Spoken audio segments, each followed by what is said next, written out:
ಸಂಪೂರ್ಣವಾದ ನಿನ್ನ ಕೃಪೆ, ಶಾಶ್ವತವಾದ ನಿನ್ನ ಕೃಪೆ, ಸಂಪೂರ್ಣವಾದ ನಿನ್ನ ಕೃಪೆ, ಶಾಶ್ವತವಾದ ನಿನ್ನ ಕೃಪೆ, ಬಾಳಿಗೆ ಬೆಳಕನ್ನು ನೀಡುವಂತ ನಿನ್ನ ಕೃಪೆ, ಬಾಳಿಗೆ ಬೆಳಕನ್ನು ನೀಡುವಂತ ನಿನ್ನ ಕೃಪೆ, ಸಂಪೂರ್ಣವಾದ ನಿನ್ನ ಕೃಪೆ, ಶಾಶ್ವತವಾದ ನಿನ್ನ ಕೃಪೆ, ಸಂಪೂರ್ಣವಾದ ನಿನ್ನ ಕೃಪೆ, ಶಾಶ್ವತವಾದ ನಿನ್ನ ಕೃಪೆ.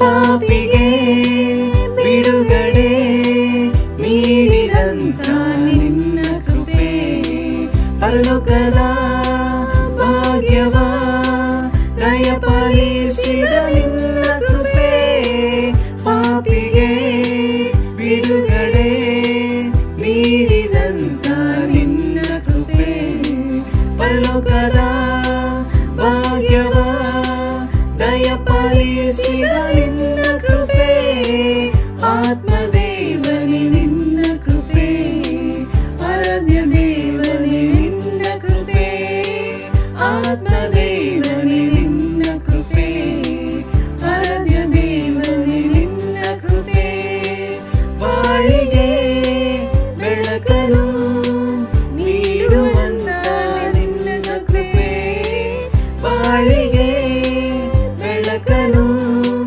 ನೀಡುವಂತ ನಿನ್ನ ಕೃಪೆ, ಸಂಪೂರ್ಣವಾದ ನಿನ್ನ ಕೃಪೆ, ಶಾಶ್ವತವಾದ ನಿನ್ನ ಕೃಪೆ, ಸಂಪೂರ್ಣವಾದ ನಿನ್ನ ಕೃಪೆ, ಶಾಶ್ವತವಾದ ನಿನ್ನ ಕೃಪೆ.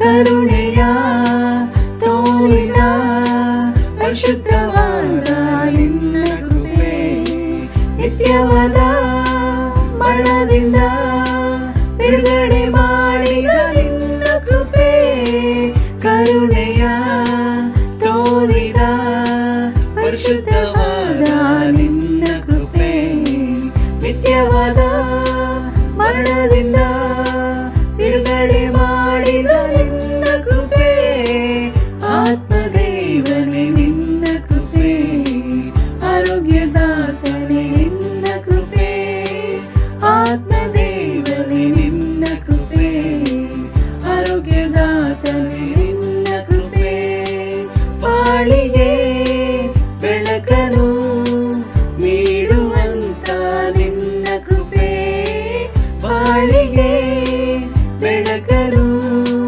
ನೀಡುವಂತ ನಿನ್ನ ಕೃಪೆ, ಸಂಪೂರ್ಣವಾದ ನಿನ್ನ ಕೃಪೆ, ಶಾಶ್ವತವಾದ ನಿನ್ನ ಕೃಪೆ, ಸಂಪೂರ್ಣವಾದ ನಿನ್ನ ಕೃಪೆ, ಶಾಶ್ವತವಾದ ನಿನ್ನ ಕೃಪೆ.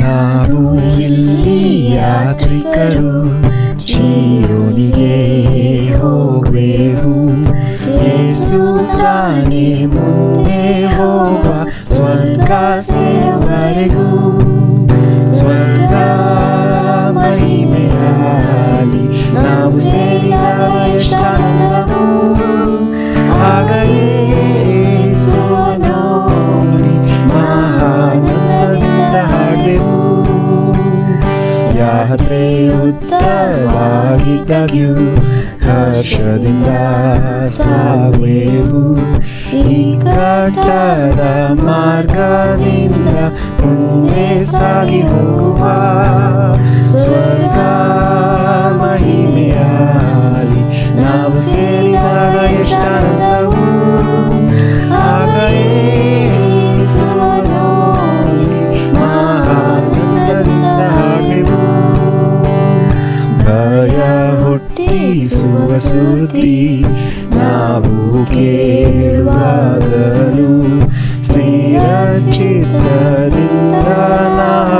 ಜೀವನ ಯಾತ್ರೆ ಮಾಡುವ ಸ್ವರ್ಗ ಮಹಿಮೆಯಾಲಿ ನಾವು ಸೇರಿದಾಗ ಎಷ್ಟಾನಂದವು ಆಗ ಯೇಸುವ ನೋಡಿ ಆನಂದದಿಂದ ಹಾಡೆವು ಆಗ ಯೇಸುವ ನೋಡಿ ಆನಂದದಿಂದ ಹಾಡೆವು.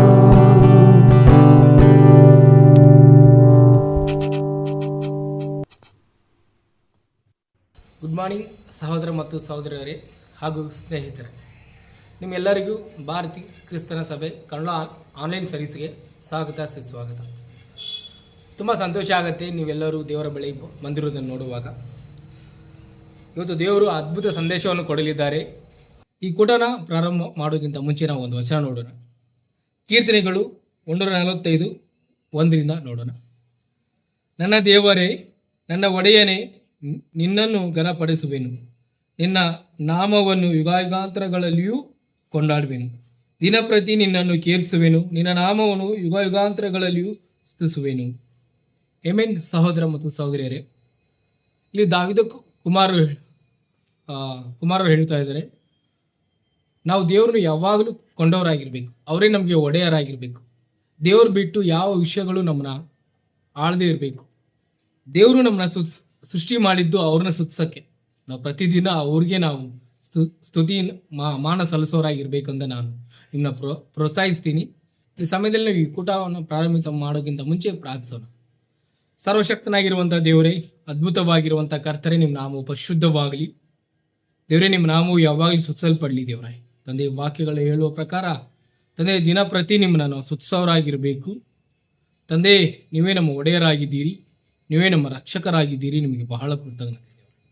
ಸಮಯ ಕೊಡೋದಕ್ಕಾಗಿ ನಿಮಗೆ ಬಹಳ ಸ್ತೋತ್ರ ಹೇಳಿಪ್ಪ. ಈ ಚಿಕ್ಕ ಪ್ರಾರ್ಥನೆ ತಂದೆ, ಆಮೆನ್.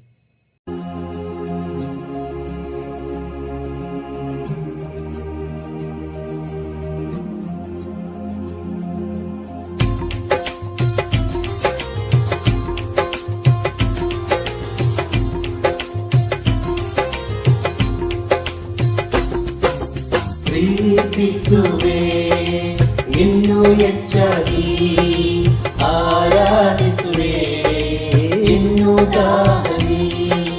ಪ್ರೀತಿಸುವೆ ಇನ್ನು ಹೆಚ್ಚಾಗಿ, ಆರಾಧಿಸುವೆ ಇನ್ನು ದಾಹಿ. ಪೂರ್ಣ ಮನಸ್ಸಿಂದ ಆರಾಧಿಸುವೆ, ಪೂರ್ಣ ಬಲದಿಂದ ಪ್ರೀತಿಸುವೆ. ಆರಾಧನೆ ಆರಾಧನೆ ಆರಾಧನೆ ಆರಾಧನೆ ಆರಾಧನೆ ಆರಾಧನೆ ಆರಾಧನೆ ಆರಾಧನೆ.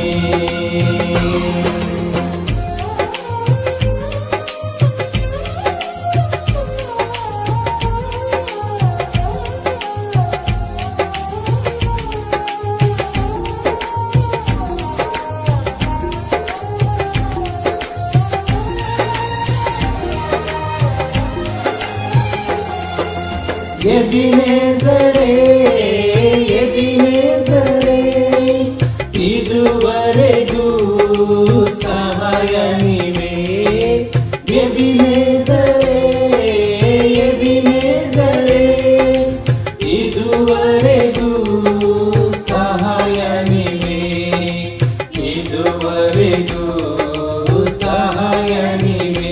ನನ್ನ ಪೂರ್ಣ ಮನಸ್ಸಿಂದ ಆರಾಧಿಸುವೆ, ಪೂರ್ಣ ಬಲದಿಂದ ಪ್ರೀತಿಸುವೆ. ಆರಾಧನೆ ಆರಾಧನೆ ಆರಾಧನೆ ಆರಾಧನೆ.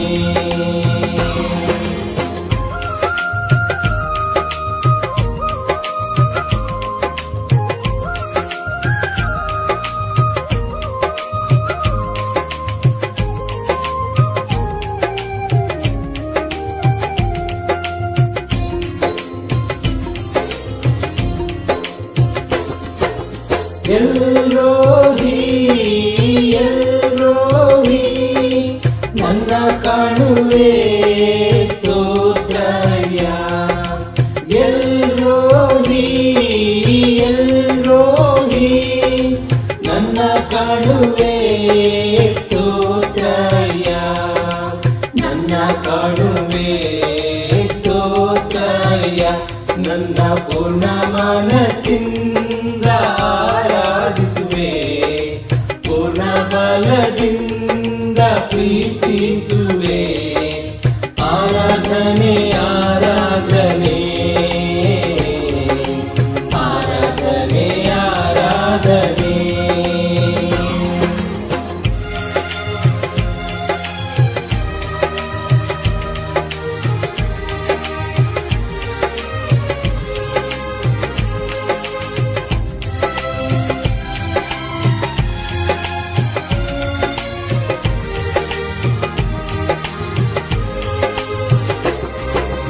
ಯೆಹೋವ ರಫಾ ಯೆಹೋವ ರಫಾ ಆರೋಗ್ಯ ನೀಡಿರುವೆ.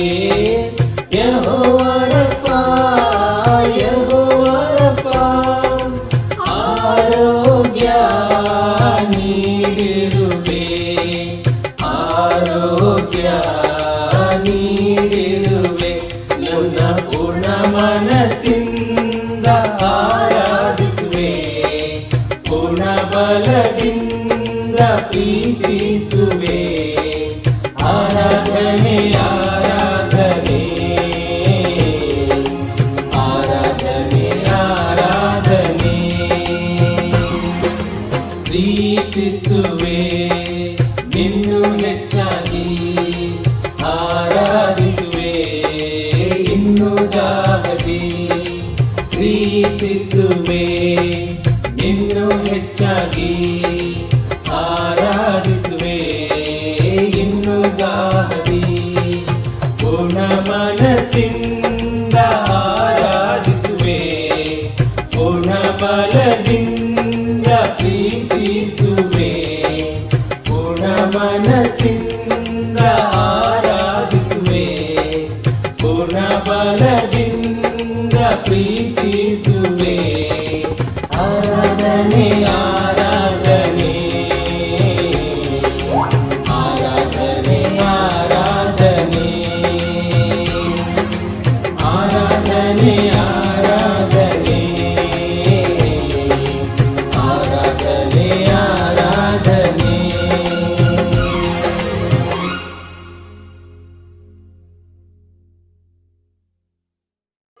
ಎಲ್ಲರಿಗೂ ನಮಸ್ಕಾರ. ಓಕೆ, ಸೊ ನಾವು ಭಾಳ ವಾರಗಳು ಯೇಸು ಕ್ರಿಸ್ತನ ಹಾಗೆ ಹೇಗೆ ಇರೋದು ಅನ್ನೋದ್ರ ಬಗ್ಗೆ ನಾವು ಕಲಿತಾ ಇದ್ದೀವಿ. ಹೋದ ವಾರ ಕೂಡ ನಾವು ಪ್ರಾರ್ಥನೆ ಬಗ್ಗೆ ಕಲ್ತೀವಿ, ನಾವು ನಂಬ್ತಾನೆ. ಓಕೆ, ಒಂದು ದಿವಸ ಒಬ್ಬ ಪ್ರೀಚರ್ ಬಂದ್ಬಿಟ್ಟು ಪ್ರೀಚ್ ಮಾಡ್ತಾ ಇದ್ರು. ಓಕೆ, ಸೊ ಯಾರೋ ಇಲ್ಲಿ ಒಬ್ಬರು ಸಹೋದರ ಅವ್ರದ್ದು ಮೊಬೈಲ್ ರಿಂಗ್ ಆಗ್ತಾರೆ. ಸೊ ಅವಾಗ ಇಲ್ಲಿ ನಿಂತಿರೋರು ಪ್ರೀಚರ್ ಏನು ಮಾಡಿದ್ರಂತೆ, ಅಲ್ಲಿ ಯಾರ್ದು ಮೊಬೈಲ್ ರಿಂಗ್ ಆಯ್ತಲ್ಲ ಅವ್ರನ್ನ ಸ್ಟೇಜ್ ಒಳಗಿಂದಲೇ ಬೈದ್ಬಿಡ್ರಿ. ಓಕೆ, ಸೊ ಆಮೇಲೆ ಮೀಟಿಂಗ್ ಎಲ್ಲ ಮುಗೀತು. ಆಮೇಲೆ ದಾರಿಲಿ ಹೋಗುವಾಗ ಅವ್ರ ವೈಫ್ ಹಿಡ್ಕೊಂಡ್ರು, ಇಲ್ಲ ನಿನ್ನಿಂದನೇ ಆಗಿದ್ದು, ಏನೋ ನಿನ್ನಿಂದ ನನಗೆ ಎಷ್ಟೊಂದು ನಾಚಿಕೆ, ನೀನು ಯಾಕೆ ಈ ಥರ ಮಾಡಿದೆ ಏನೋ. ಸೊ ಅವನು ಇದನ್ನು ಕೇಳಿಸ್ಕೊಳ್ಳೋದು ನಾನು. ಸೊ ಆಮೇಲೆ ಅವ್ನಿಗೆ ಭಾಳ ಬೇಜಾರಾಗುತ್ತೆ. ಸೊ ಅದಾದಮೇಲೆ ನೆಕ್ಸ್ಟು ವಾರದಿಂದ ಅವ್ನು ಚರ್ಚ್ಗೆ ಬಂದಿವ. ಸೊ ಅವನು ಅದಾದಮೇಲೆ ಅವನಿಗೆ ಭಾಳ ಬೇಸರ ಆಯಿತು, ಭಾಳ ದುಃಖ ಆಯಿತು. ಓಕೆ, ಅಂದರೆ ಅವ್ನು ಮಾಡಿ ತಪ್ಪು ನನಗೆ ಗೊತ್ತು, ಬಟ್ ಜನರು ಅವನ ಜೊತೆ ನಡ್ಕೊಂಡಿದ್ದ ಬಗ್ಗೆ ಅವನಿಗೆ ಭಾಳ ನೋವು. ಸೊ ಅವ್ನು ಹೋಗೋದಾ ಬೇಡ ಅಂತ ಬಾರ್ಗೆ ಹೋದ್ನು. ಚರ್ಚ್ ಬಿಟ್ಟು ಬಾರ್ಗೆ ಹೋದ್ಮೇಲೆ ಅವ್ನು ಭಾಳ ಸ್ವಲ್ಪ ಟೆನ್ಷನ್ ಇಲ್ಲಿದ್ದಲ್ಲ. ಸೊ ಕುಡಿಯುವಾಗ ಅವ್ನಿಗೆ ಸ್ವಲ್ಪ ಚಲೋ ಇತ್ತಂತೆ. ಓಕೆ, ಸೊ ಅಲ್ಲಿರೋರು ವೆಯ್ಟರೆಲ್ಲ ಬರಲ್ಲ ಬಿಡಿ, ಮಿಸ್ಟೇಕ್ ಆಗುತ್ತೆ ಅಂತ ಸ್ವಲ್ಪ ಕ್ಲೀನ್ ಮಾಡಿದ್ರಂತೆ, ಕೆಲವೆಲ್ಲ ಒರೆಸಿದ್ರಂತೆ. ಅಲ್ಲಿ ಬಾರ್ ಗರ್ಲ್ ಇದ್ರಲ್ಲ ಅವ್ರು ಹೇಳಿದ್ರಂತೆ, ಎಲ್ಲ ಮನುಷ್ಯ ಮಿಸ್ಟೇಕ್ ಮಾಡ್ತಾನೆ ಬಿಡಿ, ಪರವಾಗಿಲ್ಲ, ನಿಮಗೋಸ್ಕರ ಇನ್ನೊಂದು ಕಾಂಪ್ಲಿಮೆಂಟ್ರಿ ಡ್ರಿಂಕ್ ಕೊಡ್ತೀವಿ ತಗೊಳ್ಳಿ ಅಂತ ಅವ್ನು ಕೊಟ್ಕೊಂಡು. ಸೊ ಅದಾದ್ಮೇಲೆ ಅವ್ನು ಬಾರ್ಗೆ ಹೋಗೋದು ನಿಲ್ಸಿಲ್ಲ ಅಂತ. ಸೊ ಇದೊಂದು ಸಣ್ಣ ಜೋಕ್ ಇರ್ಬೋದು, ಬಟ್ ನಾ ಹೇಳೋದು ಏನಂದರೆ, ನಾವು ಭಾಳ ವರ್ಷಗಳಿಂದ ಕ್ರಿಶ್ಚಿಯನ್ಸ್, ಓಕೆ, ನಾವು ಕ್ರೈಸ್ತರಾಗಿದ್ದೀವಿ. ಬಟ್ ನಾವು ಹೇಗೆ ನಡ್ಕೋತೀವಿ ಒಬ್ಬರ ಹತ್ರ ಒಬ್ಬರು. ಕೆಲವು ಸಮಯದಲ್ಲಿ ನಾವು ಮಿಸ್ಟೇಕ್ ಮಾಡ್ತೀವಲ್ವ, ಮಿಸ್ಟೇಕ್ ಮಾಡುವಾಗ ಅವ್ರ ಜೊತೆ ನಾವು ಹೇಗೆ ನಡ್ಕೋತೀವಿ ಅಂದರೆ ನಮ್ಮ ಮೆಚ್ಯೂರಿಟಿ ಹೇಗಿದೆ. ಕನ್ನಡದಲ್ಲಿ ಮೆಚ್ಯೂರಿಟಿಗೆ ಪ್ರಬುದ್ಧತೆ ಅಂತ. ನಮ್ಮ ಪ್ರಬುದ್ಧತೆ ಹೇಗಿದೆ, ನಮ್ಮ ಬಿಹೇವಿಯರ್ ಹೇಗಿದೆ, ನಮ್ಮ ನಡವಳಿಕೆಗಳು ಹೇಗಿದೆ. ಓಕೆ, ಸೊ ಇವತ್ತು ನಾವು ಪ್ರಾರ್ಥನೆ ಮತ್ತು ಆಧ್ಯಾತ್ಮಿಕ ಪ್ರಬುದ್ಧತೆ ಬಗ್ಗೆ ಕಲಿತೇವೆ.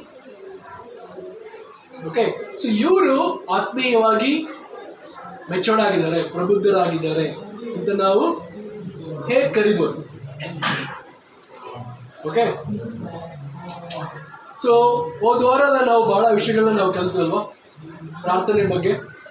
ಯಾರಿಗಾದ್ರೆ ಏನಾದರೂ ಜ್ಞಾಪಕ ಇದೆಯಾ ಪ್ರಾರ್ಥನೆ ಬಗ್ಗೆ, ಅಥವಾ ಒಂದು ವಿಷಯ ನಿಮ್ಗೆ ಏನು ಜ್ಞಾಪಕ ಇದೆ ಅಂತ? ಕೆಲವು ವಾರಗಳು ನಾವು ಕಲಿತಾ ಇದ್ದೀವಿ. ಏನಾದರೂ ಜ್ಞಾಪಕ ಇದೆಯಾ ನಿಮಗೆ? ನಂಜುಂಡ ಸ್ವಲ್ಪ ಜೋರಾಗಿ. ಪ್ರಾರ್ಥನೆ ಮಾಡಬೇಕಾದ್ರೆ ನಾವು ಏನು ಬೇಸರಗೊಳ್ಳದೆ ಪ್ರಾರ್ಥನೆ ಮಾಡಬೇಕು. ಬೇಸರಗೊಳ್ಳದೆ ಪ್ರಾರ್ಥನೆ ಮಾಡಬೇಕು. ಓಕೆ, ಬೇರೆ ಮಂಜು ಒಂದು ಸಮಾಧಾನವಾಗಿರೋ ಸ್ಥಳದಲ್ಲಿ, ನಮ್ಮದು ಸೈಲೆಂಟ್ ಆಗಿರೋ ಸ್ಥಳದಲ್ಲಿ ಪ್ರಾರ್ಥನೆ ಮಾಡಿ. ಯಾಕಂದ್ರೆ ನಮಗೂ ದೇವರಿಗೂ ಸಂಬಂಧ ಕರೆಕ್ಟಾಗಿ ಪ್ರಾರ್ಥನೆ ಮಾಡುವಾಗ ನಾವು ಮಾಡ್ತೀವಿ, ಒಂದು 5 ನಿಮಿಷ ಪ್ರಾರ್ಥನೆ ಮಾಡ್ತೀವಿ. ಸೊ ಆ ಥರ ಪ್ರಾರ್ಥನೆ ಇರಬಾರ್ದು. ನಾವು ದೇವರಿಗೆ ಸಂಬಂಧ ಬಂದು ಒಳ್ಳೆ ರೀತಿಯಲ್ಲಿ ಇರ್ತೀವಿ. ಅದಕ್ಕೆ ಅಂತ ಸೊ ಸಮಾಧಾನವಾಗಿ ಡಿಸ್ಟರ್ಬ್ ಇಲ್ಲದೆ ಜಾಗದಲ್ಲಿ ಪ್ರಾರ್ಥನೆ ಮಾಡಬೇಕು. ಸಿಸ್ಟರ್ ಲಕ್ಷ್ಮಿ, ಹಾಂ, ಹೃದಯಪೂರ್ವಕವಾಗಿ ಮಾಡಬೇಕು, ಭಾಳ ಅಡಚಣೆಗಳು ಇರಬಾರ್ದು. ಶಿವ, ನಾವು ಜನರ ಮೆಚ್ಚೋ ರೀತಿ ಪ್ರಾರ್ಥನೆ ಮಾಡ್ಬೋದು, ದೇವರಿಗೆ ಮೆಚ್ಚೋ ಹಾಗೆ ನಾವು ಪ್ರಾರ್ಥನೆ ಮಾಡ್ಬೋದು. ಓಕೆ, ದೇವರಿಗೆ ಮೆಚ್ಚುಗೆ ಆಗುವ ಹಾಗೆ ಪ್ರಾರ್ಥನೆ ಮಾಡಬೇಕು. ದೇವರಿಗೆ ನಮಗೆ ಕನೆಕ್ಟ್ ಇರೋದೇ ಪ್ರಾರ್ಥನೆ. ಪ್ರಾರ್ಥನೆ ಮುಖಾಂತರ ನಾವು ಏನಾದರೂ ಸಾಧಿಸೋಕ್ಕಾಗುತ್ತೆ, ದೇವರ ಹತ್ರ ನಾವು ಸಮಾಧಾನ ಬೆಳೆಸ್ಕೊಳಕ್ಕಾಗುತ್ತೆ. ಸೊ ದೇವ್ರ ಜೊತೆ ಕನೆಕ್ಟ್ ಇರೋದಕ್ಕೆ ಪ್ರಾರ್ಥನೆ ಮಾಡಲೇಬೇಕು. ಓಕೆ, ಸೊ ನನಗೆ ಭಾಳ ಸಮಯದಲ್ಲಿ ಆ ಕೆಲಸ ಮಾಡಬೇಕು, ಈ ಕೆಲಸ ಮಾಡಬೇಕು, ಅಲ್ಲಿಗೆ ಹೋಗಬೇಕು, ಇವ್ರು ನೋಡಬೇಕು. ಒಂದು ನನಗೆ ಅವಾಗ ಜ್ಞಾಪಕ ಬರೋದು, ಈ ಭೂಮಿ ಮೇಲೆ ಭಾಳ ದೊಡ್ಡ ಕೆಲಸ ನಾನು ಮಾಡೋದು ಪ್ರಾರ್ಥನೆ. ಅಂದರೆ ಸೃಷ್ಟಿಕರ್ತನು ಈ ಪ್ರಪಂಚವನ್ನೇ ಸೃಷ್ಟಿ ಮಾಡಿದವನ ಹತ್ರ ನಾನು ಮಾತಾಡ್ತೀನಿ, ನಾನು ಸಂಬಂಧ ಬೆಳೆಸ್ತೀನಿ. ಸೊ ಅದಕ್ಕೋಸ್ಕರ ಈ ಸಮಯ ಭಾಳ ಮುಖ್ಯ. ಇದು ವೇಸ್ಟ್ ಟೈಮ್ ಅಲ್ಲ. ಸೃಷ್ಟಿಕರ್ತನು, ನನ್ನನ್ನು ಸೃಷ್ಟಿ ಮಾಡಿದ ಕರ್ತನು, ಈ ಪ್ರಪಂಚವನ್ನೆಲ್ಲ ಸೃಷ್ಟಿ ಮಾಡಿದ ಕರ್ತನ ಜೊತೆಯಲ್ಲಿ ನಾನು ಮಾತಾಡ್ತೀನಿ. ಇದೇ ಭಾಳ ಮುಖ್ಯವಾದ ದೊಡ್ಡ ಕೆಲಸ ಅಂತ ನಾನು ಅವಾಗವಾಗ ನನ್ನನ್ನೇ ಜ್ಞಾಪಿಸ್ಕೊತೀನಿ. ಸೊ ಹೋದ ವಾರ ನಾವು ಕಲ್ತ್ವಿ, ಇಬ್ರಿಯರಿಗೆ 5ನೇ ಅಧ್ಯಾಯ 7ನೇ ವಚನದಲ್ಲಿ, ಕ್ರಿಸ್ತನು ತಾನು ಭೂಲೋಕದಲ್ಲಿದ್ದಾಗ ಮರಣಕ್ಕೆ ತಪ್ಪಿಸಿ ಕಾಪಾಡ ಶಕ್ತನಾಗಿರುವಾತನಿಗೆ ಬಲವಾಗಿ ಕೂಗುತ್ತಾ ಕಣ್ಣೀರನ್ನು ಸುರಿಸುತ್ತಾ ಪ್ರಾರ್ಥನೆ ವಿಜ್ಞಾಪನೆಗಳನ್ನು ಸಮರ್ಪಿಸಿ ದೇವರ ಮೇಲನ ಭಯಭಕ್ತಿಯ ನಿಮಿತ್ತ ಕೇಳಲ್ಪಟ್ಟನು. ಇಲ್ಲಿ ವಚನ ಹೇಳುತ್ತೆ ಅಂದರೆ, ಯೇಸು ಕ್ರಿಸ್ತರು ಕಣ್ಣೀರಿಟ್ಟರು, ಕಣ್ಣೀರು ಸುರಿಸುತ್ತಾ ವಿಜ್ಞಾಪನೆಗಳನ್ನು ಸಮರ್ಪಿಸಿ ಭಯಭಕ್ತಿಯ ಅವರು ಪ್ರಾರ್ಥನೆ ಮಾಡಿದ್ರು. ಇದಕ್ಕೋಸ್ಕರ ದೇವರು ಅವರ ಪ್ರಾರ್ಥನೆನ ಕೇಳಿದ್ರು. ದೇವರ ಮೇಲೆ ಭಾಳ ಭಯ ಭಕ್ತಿ ಇತ್ತು, ಅಂದರೆ ದೇವರ ಮೇಲೆ ಗೌರವ ಇತ್ತು, ಪ್ರೀತಿ ಇತ್ತು. ಅದಕ್ಕೋಸ್ಕರನೇ ದೇವರು ಅವ್ರ ಪ್ರಾರ್ಥನೆಯನ್ನು ಕೇಳಿದ್ರು ಅಂತ ವಚನ. ನಾವು ದೇವರ ಮೇಲೆ ಭಾಳ ಪ್ರೀತಿಯಿಂದ ಭಯ ಭಕ್ತಿಯಿಂದ ನಾವು ಪ್ರಾರ್ಥನೆ ಮಾಡುವಾಗ ಏನಾಯಿತು, ದೇವರು ನಮ್ಮ ಪ್ರಾರ್ಥನೆನ ಕೇಳಿಸ್ಕೊಬೇಕು. ಓಕೆ, ಸೊ ನಿಮ್ಮ ಪ್ರಾರ್ಥನೆ, ಈ ಕೆಲವು ಸಂದೇಶಗಳು ಕೇಳುವಾಗ ನಿಮ್ಮ ಪ್ರಾರ್ಥನೆ ಬದಲಾವಣೆ ಆಗ್ತಾ ಇದೆಯಾ ಯೋಚನೆ ಮಾಡಿ. ಸೊ ಇವತ್ತು ನಾವು ಕೆಲವು ವಿಷಯಗಳನ್ನು ನಾವು ಕಲಿಯುವ ಪ್ರಾರ್ಥನೆ ಬಗ್ಗೆ ಕೊಲೊಸ್ಸೆದವರು 4ನೇ ಅಧ್ಯಾಯ 2ರಿಂದ 6. ಕೊಲೊಸ್ಸೆದವರು 4ನೇ ಅಧ್ಯಾಯ 2ರಿಂದ 6. ಪ್ರಾರ್ಥನೆಯನ್ನು ತಪ್ಪದೆ ಮಾಡುವವರಾಗಿ ಅದರಲ್ಲಿ ಎಚ್ಚರವಾಗಿದ್ದು ದೇವರಿಗೆ ಕೃತಜ್ಞತಾಸ್ತುತಿ ಮಾಡಿರಿ. ಇದಲ್ಲದೆ ನಮಗೋಸ್ಕರವೂ ಪ್ರಾರ್ಥನೆ ಮಾಡಿರಿ. ಕ್ರಿಸ್ತನ ವಿಷಯದಲ್ಲಿ ದೇವರು ತಿಳಿಯಪಡಿಸಿದ ಸತ್ಯಾರ್ಥವನ್ನು ಪ್ರಸಂಗಿಸುವುದಕ್ಕೆ ಆತನು ಅನುಕೂಲವಾದ ಸಂದರ್ಭವನ್ನು ನಮಗೆ ದಯಪಾಲಿಸಿ ನಾನು ಅದನ್ನು ಹೇಳಬೇಕಾದ ರೀತಿಯಲ್ಲಿ ತಿಳಿಸುವಂತೆ ಅನುಗ್ರಹ ಮಾಡಬೇಕೆಂದು ಬೇಡಿಕೊಳ್ಳಿರಿ. ಆ ಸತ್ಯಾರ್ಥದ ನಿಮಿತ್ತವೇ ನಾನು ಸರಿಯಲ್ಲಿದ್ದೇನಲ್ಲ. ಸಮಯವನ್ನು ಸುಮ್ಮನೆ ಕಳಕೊಳ್ಳದೆ ಅದನ್ನು ಬೆಲೆಯುಳ್ಳದೆಂದು ಉಪಯೋಗಿಸಿ ಹೊರಗಿನವರ ಮುಂದೆ ಜ್ಞಾನವುಳ್ಳವರಾಗಿ ನಡೆದುಕೊಳ್ಳಿರಿ. ನಿಮ್ಮ ಸಂಭಾಷಣೆ ಯಾವಾಗಲೂ ಇಂಪಾಗಿಯೂ ರಸವತ್ತಾಗಿಯೂ ಇರಲಿ. ಹೀಗೆ ನೀವು ಯಾರಿಗೆ ಯಾವ್ಯಾವ ರೀತಿಯಲ್ಲಿ ಉತ್ತರ ಹೇಳಬೇಕೋ ಅದನ್ನು ತಿಳಿದುಕೊಳ್ಳಿರಿ. ಇಲ್ಲಿ ವಚನ 2ರಲ್ಲಿ ಹೇಳುತ್ತೆ, ಪ್ರಾರ್ಥನೆಯನ್ನು ತಪ್ಪದೇ ಮಾಡುವವರಾಗಿ ಅದರಲ್ಲಿ ಎಚ್ಚರವಾಗಿದ್ದು ದೇವರಿಗೆ ಕೃತಜ್ಞತಾಸ್ತುತಿ ಮಾಡಿರಿ. ಓಕೆ, ಪ್ರಾರ್ಥನೆ ಅನ್ನೋದು ಹಾರ್ಡ್ ವರ್ಕ್. ಓಕೆ, ನಾವು ಶ್ರಮ ಪಡಬೇಕು. ಓಕೆ, ಸೊ ಭಾಳ ವಿಷಯಗಳು ನಮ್ಗೆ ಅನಿಸುತ್ತೆ, ಓಕೆ, ಭಾಳ ವಿಷಯಗಳು ಹಾರ್ಡ್ ವರ್ಕ್ ಅಂತ. ಬಟ್ ನಾನು ನಂಬ್ತೀನಿ ಪ್ರಾರ್ಥನೆ ಕೂಡ ಹಾರ್ಡ್ ವರ್ಕ್. ಕೊಲೊಸ್ಸೆದವರು 4ನೇ ಅಧ್ಯಾಯ 12ರಿಂದ 13 ಓದೋಣ. ಯೇಸುವಿನ ದಾಸನಾಗಿರುವ ನಿಮ್ಮ ಊರಿನ ಎಪಫ್ರನು ನಿಮಗೆ ವಂದನೆ ಹೇಳುತ್ತಾನೆ. ಇವನು ಪ್ರಾರ್ಥನೆ ಮಾಡುವಾಗೆಲ್ಲ ನಿಮಗೋಸ್ಕರ ಹೋರಾಡಿ ನೀವು ಪ್ರವೀಣರಾಗಿಯೂ ಎಲ್ಲ ವಿಷಯಗಳಲ್ಲಿ ದೇವರ ಚಿತ್ತವನ್ನು ಕುರಿತು ಪೂರ್ಣ ನಿಶ್ಚಯವುಳ್ಳವರಾಗಿಯೂ ನಿಂತಿರಬೇಕೆಂದು ವಿಜ್ಞಾಪನೆ ಮಾಡುತ್ತಾನೆ. ಇವನು ನಿಮಗೋಸ್ಕರವೂ ಲೇವೋದಿಕೀಯರಿಗೋಸ್ಕರವೂ ಹಿರಿಯಾಪೋಲಿಯರಿಗೋಸ್ಕರವೂ ಬಹಳ ಪ್ರಯಾಸ ಮಾಡುತ್ತಾನೆಂದು ಸಾಕ್ಷಿ ಹೇಳುತ್ತೇನೆ. ಅಂದರೆ ನಾವು ಆತ್ಮೀಯವಾಗಿ ಪ್ರಬುದ್ಧರಾಗಿರ್ಬೇಕಂದ್ರೆ ಹಾರ್ಡ್ ವರ್ಕ್ ಮಾಡಬೇಕು. ಸೊ ಪ್ರಾರ್ಥನೆ ಅನ್ನೋದು ಹಾರ್ಡ್ ವರ್ಕ್. ಓಕೆ, ಸೊ ನಾವು ಕ್ವಾಲಿಟಿ, ನಮ್ಮ ಪ್ರಾರ್ಥನೆ ಕ್ವಾಲಿಟಿ ಹೇಗಿದೆ ಮತ್ತು ಕ್ವಾಂಟಿಟಿ ಅಂದರೆ ಎಷ್ಟು ಸಮಯ ಕೂಡ ನಾವು ಪ್ರಾರ್ಥನೆ ಮಾಡ್ತೀವಿ ಅಂತ ನಾವು ನೋಡಬೇಕು.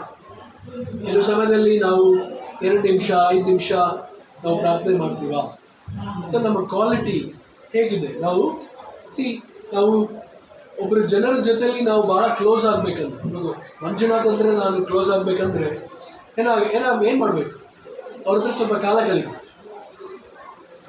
Okay, quality time, quantity time. Quantity ಅಂದರೆ ಸುಮಾರು ಸಮಯ ಕಳೆದ್ರೇ ನನಗೆ ಅವ್ರ ಬಗ್ಗೆ ಗೊತ್ತಾಗುತ್ತೆ, ಅವ್ರಿಗೆ ನನ್ನ ಬಗ್ಗೆ. ಸೊ ಅದೇ ಥರನೇ ಕ್ವಾಲಿಟಿ ಟೈಮ್, ಕ್ವಾಂಟಿಟಿ ಟೈಮ್ ಎರಡೂ ಕೂಡ ಭಾಳ ಭಾಳ ಇಂಪಾರ್ಟೆಂಟ್. ಸೊ ಪ್ರಾರ್ಥನೆಯು ಅವಕಾಶದ ಬಾಗಿಲನ್ನು ತೆರೆಯುತ್ತದೆ. ಇಲ್ಲಿ ನಾವು ಓದಿದಲ್ವಾ 2ರಿಂದ 4ರಲ್ಲಿ ಏನು ಓದಿದ್ವಿ? ಕೊಲೊಸ್ಸೆದವರು 4, ಪ್ರಾರ್ಥನೆಯನ್ನು ತಪ್ಪದೇ ಮಾಡುವವರಾಗಿ ಅದರಲ್ಲಿ ಎಚ್ಚರವಾಗಿದ್ದು ದೇವರಿಗೆ ಕೃತಜ್ಞತಾಸ್ತುತಿ ಮಾಡಿರಿ. ಇದಲ್ಲದೆ ನಮಗೋಸ್ಕರವೂ ಪ್ರಾರ್ಥನೆ ಮಾಡಿರಿ. ಕ್ರಿಸ್ತನ ವಿಷಯದಲ್ಲಿ ದೇವರು ತಿಳಿಯಪಡಿಸಿದ ಸತ್ಯಾರ್ಥವನ್ನು ಪ್ರಸಂಗಿಸುವುದಕ್ಕೆ ಆತನು ಅನುಕೂಲವಾದ ಸಂದರ್ಭವನ್ನು ನಮಗೆ ದಯಪಾಲಿಸಿ ನಾನು ಅದನ್ನು ಹೇಳಬೇಕಾದ ರೀತಿಯಲ್ಲಿ ತಿಳಿಸುವಂತೆ ಅನುಗ್ರಹ ಮಾಡಬೇಕೆಂದು ಬೇಡಿಕೊಳ್ಳಿರಿ. ಆ ಸತ್ಯಾರ್ಥದ ನಿಮಿತ್ತವೇ ನಾನು ಸರಿಯಲ್ಲಿದ್ದೇನಲ್ಲ. ಸೊ ಇಲ್ಲಿ ಪೌಲ್ ಅವರು ಪ್ರಾರ್ಥನೆ ಮಾಡ್ತಾರೆ, ಶಿಷ್ಯರಿಗೆ ಅವರು ಬೇಡ್ಕೋತಾ ಇದ್ದಾರೆ, ನೀವು ಪ್ರಾರ್ಥನೆ ಮಾಡಿ, ಬಾಗಿಲುಗಳು ತೆರೀಲಿ ಅಂತ ನೀವು ಪ್ರಾರ್ಥನೆ ಮಾಡಿರಿ. ಅನೇಕ ಅವಕಾಶಗಳು, ಓಕೆ, ಸುವಾರ್ತೆನ ಸಾರಲಿಕ್ಕೆ ಅವಕಾಶಗಳು ಸಿಗಲಿ, ಅದಕ್ಕೋಸ್ಕರ ಪ್ರಾರ್ಥನೆ ಮಾಡಿರಿ ಅಂತ ಹೇಳ್ತಾರೆ. ಸೊ ನಾವು ಕೂಡ ಪ್ರಾರ್ಥನೆ ಮಾಡಬೇಕು. ಓಕೆ, ಸೊ ದೇವ್ರ ಬಾಗಿಲು ತೆಗಿಬೇಕು, ಅವಾಗಲೇ ಆಗೋದು. ಓಕೆ, ಇವಾಗ ನಾವು ಪ್ರಾರ್ಥನೆ ಕರ್ನಾಟಕದಲ್ಲಿ ಒಂದು ಕ್ಲಾಸ್ ಮಾಡ್ತಾರೆ, ಪ್ರತಿ ಭಾನುವಾರ ಮಿಷನರಿ ಕ್ಲಾಸ್ ಮಾಡ್ತಾರೆ. ಲವ್ ಕರ್ನಾಟಕ ಅಂತ ಒಂದು ಮೀಟಿಂಗ್ ಮಾಡ್ತಾರೆ. ಅಂದರೆ ಅಲ್ಲಿ ಸ್ಯಾಟಲೈಟ್ಸ್ ಸಭೆಯಲ್ಲಿ ಯಾರೆಲ್ಲ ಇದ್ದಾರೆ ಅವರು ಮಿಷನ್ ಟೀಮ್ಗೆ ಹೋಗ್ಬೇಕಂತ ಭಾಳ ಆಸಕ್ತಿಯಿಂದ ಇದ್ದಾರೆ. ಸುಮಾರು 60ರಿಂದ 65 ಜನ ಆ ಮೀಟಿಂಗಿಗೆ ಕೊಡ್ತಾರೆ. ಅವ್ರಿಗೆಲ್ಲರಿಗೂ ಭಾಳ ಆಸಕ್ತಿ ಇದೆ, ನಾನು ಭಾಳ ವಿಷಯಗಳು ಕಲಿಬೇಕು, ದೇವ್ರಿಗೋಸ್ಕರ ಸೇವೆ ಮಾಡಬೇಕು. ಸೊ ಅವರೆಲ್ಲರೂ ಪ್ರಾರ್ಥನೆ ಮಾಡ್ತಾ ಇದ್ದಾರೆ. ಶಿವಮೊಗ್ಗ, ದಾವಣಗೆರೆ, ಹಾವೇರಿ, ಚಿತ್ರದುರ್ಗ, ಇಲ್ಲೆಲ್ಲ ಭಾಳ ಅವಶ್ಯಕತೆಗಳಿದೆ. ಇಲ್ಲೆಲ್ಲ ಸಭೆಗಳಿಲ್ಲ. ದೇವರು ಬಾಗಿಲುಗಳನ್ನು ತೆರೀಲಿ, ಸುವಾರ್ತೆನ ಸಾರಲಿಕ್ಕೆ ಅವಕಾಶಗಳು ದೊರೆಯಲಿ ಅಂತ ನಾವೆಲ್ಲರೂ ಪ್ರಾರ್ಥನೆ ಮಾಡಬೇಕು. ಸೊ ಅವರೆಲ್ಲರೂ ಕೂಡ ಸಿದ್ಧರಾಗ್ತದೆ. ನೀವೆಲ್ಲರೂ ಕೂಡ ಅವ್ರಿಗಾಗಿ ಪ್ರಾರ್ಥನೆ ಮಾಡಿರಿ. ಮತ್ತು ಈ ಮಿಷನ್ ಟೀಮ್ಗಳಿಗೋಸ್ಕರ, ಸಭೆಗಳಿಗೋಸ್ಕರ ನೀವು ಪ್ರಾರ್ಥನೆ ಮಾಡಬೇಕು. ದೇವರು ಬಾಗಿಲು ತೆರೀಲಿ. ಓಕೆ, ಸೊ ನಾವೆಲ್ಲರೂ ಕೂಡ ಒಂದಿನ ಶಿಷ್ಯರಾದ್ವಿ ಅಲ್ವಾ? ಓಕೆ, ನಾನು ಶಿಷ್ಯನಾಗಿ 32 ವರ್ಷ ಆಯ್ತು. ಸೊ ನನಗೋಸ್ಕರ ಯಾರೋ ಪ್ರಾರ್ಥನೆ ಮಾಡಿದ್ದಾರೆ, ದೇವರೇ ಬಾಗಿಲು ತೆರೀಲಿ. ಸೊ ದೇವರು ನನ್ನ ಹೃದಯ ಬಾಗಿಲು ತೆಗೆದಿದ್ದಾರೆ. ಸುವಾರ್ತೆಯನ್ನು ಸ್ವೀಕರಿಸಲಿಕ್ಕೆ ನನಗೆ ಹೃದಯ ಕೊಟ್ಟಿದ್ದಾರೆ. ನಾನು ಮಾತ್ರ ಅಲ್ಲ, ನನ್ನ ಕುಟುಂಬದಲ್ಲಿರೋರು ಎಲ್ಲರೂ ಕೂಡ. ಸೊ ಅದೇ ಥರ ನಾವು ಕೂಡ ನಮಗೋಸ್ಕರ ಭಾಳ ಜನ ಪ್ರಾರ್ಥನೆ ಮಾಡಿದ್ವಿ. ನಾವು ಇವತ್ತು ಶಿಷ್ಯರಾಗಿದ್ದೀವಿ ಅಂದರೆ ಭಾಳ ಜನ ಉಪವಾಸ ಮಾಡಿ, ಪ್ರಾರ್ಥನೆ ಮಾಡಿ ನಾವೆಲ್ಲರೂ ತಿಳ್ಕೊತಿದ್ವಿ. ಸೊ ನಾವು ಪ್ರಾರ್ಥನೆ ಮಾಡಬೇಕು. ಭಾಳ ಜನ ಕ್ರಿಶ್ಚಿಯನ್ ಬ್ಯಾಕ್ಗ್ರೌಂಡ್ ಇದ್ದಾರೆ. ಅವ್ರಿಗೆ ನಿಜವಾಗ್ಲೂ ಬೈಬಲ್ ಬಗ್ಗೆನೇ ಗೊತ್ತಿಲ್ಲ. ಅವ್ರಿಗೆ ಪ್ರೀತಿ ಅಂದರೆ ಏನಂತ ಗೊತ್ತಿಲ್ಲ, ಸಭೆ ಅಂದರೆ ಏನಂತ ಗೊತ್ತಿಲ್ಲ. ಸೊ ಇವ್ರಿಗೋಸ್ಕರ ನಾವು ಪ್ರಾರ್ಥನೆ ಮಾಡೋದು. ಆಮೇಲೆ ದೇವ್ರ ಬಾಗಿಲು ತೆಗೆದ್ರೆ ಭಾಳ ಅದ್ಭುತಗಳಾಗುತ್ತೆ. ಸೊ ಮಿಷನ್ ಟೀಮಲ್ಲಿ ಇರೋರಿಗೆ ಭಾಳ ಸವಾಲುಗಳು ಬರುತ್ತೆ. ಸೊ ನನಗೆ ಅವಕಾಶ ಸಿಕ್ಕಿದ್ದು, ನಾನು ಮತ್ತು ನನ್ನ ಕುಟುಂಬಕ್ಕೆ 2001ರಲ್ಲಿ ನಾವು ಗದಗ ಹೋಗಿ ಲೀಡ್ ಮಾಡಿದ್ವಿ. ಅಂದರೆ 24 ವರ್ಷದ ಹಿಂದೆ. ಅಲ್ಲಿ ಸುಮಾರು 3 ವರ್ಷ ಇದ್ವಿ. ಹುಬ್ಳಿಲಿ 1 ವರ್ಷ ಇದ್ವಿ. ಅಲ್ಲೇ ನಾವು ಬಳ್ಳಾರಿನೂ ಸಭೆ ಪ್ರಾರಂಭಿಸೋಕ್ಕೆ ದೇವರು ನಮ್ಮನ್ನು ಉಪಯೋಗಿಸಿದ್ರು. ಅದಾದ ನಂತರ ತಿರುಗಿ ನಾವು ಬೆಂಗಳೂರಿಗೆ ಬಂದ್ವಿ. ನಂತರ ತಿರುಗಿ ಬೀದರ್ಗೆ ಹೋದ್ವಿ 4 ವರ್ಷಗಳು. ಸೊ ಅಲ್ಲಿ ಕೂಡ ಸೇವೆಯನ್ನು ಮಾಡಿದ್ವಿ. ಅಂದರೆ ಸಪ್ರೇಟಾಗಿ ಇರುವಾಗ ಸವಾಲುಗಳು ಬೇರೆ ಬೇರೆ ಇರುತ್ತೆ. ಅಂದರೆ ನಾವು ಕೆಲವು ಸಮಯದಲ್ಲಿ ನಮಗೆ ಒಪ್ಪಂಟಿಗಿರೋ ಅನಿಸುತ್ತೆ. ಅಲ್ಲಿರೋ ಜನ ಬೇರೆ ಬೇರೆ, ಅವರ ಸಂಸ್ಕೃತಿ ಬೇರೆ ಥರ ಇರುತ್ತೆ. ಬೆಂಗಳೂರು ಅವ್ರ ಥರ ಇರಲ್ಲ ಜನ. ಗದಗ ಜನನೇ ಬೇರೆ, ಬೀದರ್ ಜನನೇ ಬೇರೆ, ಅವ್ರ ಸಂಸ್ಕೃತಿನೇ ಬೇರೆ. ಸೊ ಅವ್ರ ಜೊತೆಲಿ ಹೊಂದ್ಕೊಳ್ಳೋಕ್ಕೆ ಕಷ್ಟ. ಕೆಲವು ಸಮಯದಲ್ಲಿ ಅವರ ರೀತಿ ನೀತಿ ಪದ್ಧತಿ ಹೊಂದ್ಕೊಳ್ಳೋಕ್ಕೆ ಕಷ್ಟ. ಮತ್ತು ಅವರು ನಮ್ಮನ್ನು ನಂಬಬೇಕು ಮೊದಲು ದೇವರ ವಾಕ್ಯವನ್ನು ಸಾರಲಿಕ್ಕೆ. ಸೊ ಇದೆಲ್ಲ ಬೇರೆ ಬೇರೆ ರೀತಿಯಾದ ಸವಾಲುಗಳಿದೆ. ಸೊ ನೀವು ಮಿಷನ್ ಟೀಮ್ ಯಾರೆಲ್ಲ ಇದ್ದಾರೆ ಅವ್ರಿಗೋಸ್ಕರ ಪ್ರಾರ್ಥನೆ ಮಾಡಿ, ಅವರ ಸವಾಲುಗಳಿಗೋಸ್ಕರ ಪ್ರಾರ್ಥನೆ ಮಾಡಿ. ಸೊ ನಂತರ ನಮ್ಮ ಸಭೆನೇ ಅಲ್ಲ, ಭಾಳ ಜನ ಕ್ರಿಶ್ಚಿಯನ್ ಬ್ಯಾಕ್ಗ್ರೌಂಡ್ ಅವರು ನಾರ್ತ್ ಇಂಡಿಯಲ್ಲಿ ಹೋಗಿ ಸೇವೆ ಮಾಡ್ತಾರೆ. ಸೊ ಅಲ್ಲಿ ಅವರಿಗೆ ಭಾಳ ಬೇರೆ ಬೇರೆ ರೀತಿಯಾದ ಹಿಂಸೆಗಳಿದೆ, ಭಾಳ ಕಷ್ಟಗಳಿದೆ. ಸೊ 2023ರಲ್ಲಿ ಆ ಒಂದು ನಿಮಗೆ ಗೊತ್ತಿರಬೇಕು, ಆ ಒಂದು ನಾರ್ತ್ ಇಂಡಿಯಲ್ಲಿ ಅನೇಕ ಸಮಸ್ಯೆಗಳಾಯಿತು. ಮಣಿಪುರೆಲ್ಲ ನೀವು ಕೇಳಿದ್ರಲ್ಲ, ಭಾಳ ಸಮಸ್ಯೆಗಳಾಯಿತು. ಸುಮಾರು 200 ಜನ ಸತ್ತೋದ್ರು. ಸುಮಾರು ಜನ ಸತ್ತೋದ್ರು. ಸುಮಾರು 200 ಸಭೆಗಳು ನೆಲಸಮ ಆಗ್ಬಿಟ್ಟು ಆ ಸಮಯದಲ್ಲಿ. ಭಾಳ ಜನರಿಗೆ ಹಿಂಸೆಗಳಿದೆ. ಸೊ ಇನ್ನೊಂದು ವಿಷಯ ಇಲ್ಲಿ ಏನು ಮಾಡ್ತಾ ಇದ್ದಾರೆ ಅಂದರೆ, ಭಾಳ ಸಮಯದಲ್ಲಿ ಯಾರೆಲ್ಲ ಕ್ರಿಶ್ಚಿಯನ್ ಸಭೆಗಳಿದೆ ಅವರಿಗೆ ಫಂಡ್ ಬರದಿರೋ ಥರ ಕೆಲವು ಸಮಯದಲ್ಲಿ ಸರ್ಕಾರ ಮಾಡ್ತಾರೆ. ಅವ್ರಿಗೆ ಅಲ್ಲಿ ಕೂಡ ಹೊಡೆತ ಬೀಳ್ತಾರೆ. ಅಂದರೆ ಏನು, ಸುಮಾರು 19,000 ಈ ಒಂದು ಚಾರಿಟೀಸ್, ಅಂದರೆ ಈ ಒಂದು ಚಾರಿಟೀಸ್ ಏನೆಲ್ಲ ಮಾಡ್ತಾ ಇದ್ದಾರೆ, NGOs ಅವ್ರನ್ನೆಲ್ಲ ಮುಚ್ಚಾಕಿದ್ದಾರೆ ಫಂಡ್ಸ್ ಬರದೇ ಇರೋ ಥರ. 19,000 ಅಂದರೆ ಸುಮಾರು 19,000. ಸೊ ಕಷ್ಟ ಜೀವನದಲ್ಲಿ.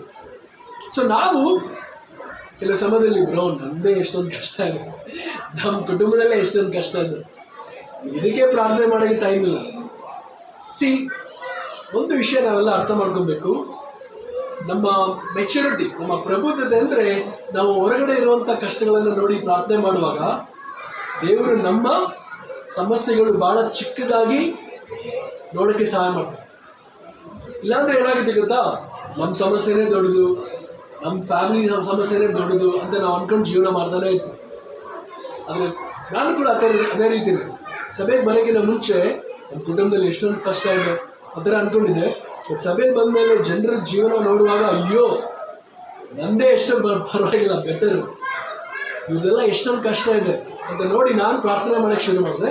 ಅವಾಗ ನನ್ನ ಸಮಸ್ಯೆ ಭಾಳ ಚಿಕ್ಕದಾಗಿ ಕಾಣ್ತು. ಓಕೆ, ನಿಮ್ಮ ಸಮಸ್ಯೆ ಇವತ್ತು ದೊಡ್ಡದಾಗಿ ಕಾಣ್ತಾ ಇದೆಯಾ? ಚಿಕ್ಕದಾಗಿ ಕಾಣಬೇಕಂದ್ರೆ ನೀವು ಹೊರಗಡೆ ಹೋಗಿ ಹೊರಗಡೆಯಲ್ಲಿರೋ ಜನ ಅವ್ರಿಗೋಸ್ಕರ ಪ್ರಾರ್ಥನೆ ಮಾಡಬೇಕು. ಭಾಳ ಕಷ್ಟ ಇದೆ ಜನರಿಗೆ. ಸೊ ಆಧ್ಯಾತ್ಮಿಕವಾಗಿ ಪ್ರತಿಕ್ರಿಯಿಸಲು ಪ್ರಾರ್ಥನೆಯು ನಿಮಗೆ ಸಹಾಯ ಮಾಡುತ್ತದೆ. ಫಿಲಿಪಿಯದವರು 4ನೇ ಅಧ್ಯಾಯ 4ರಿಂದ 7.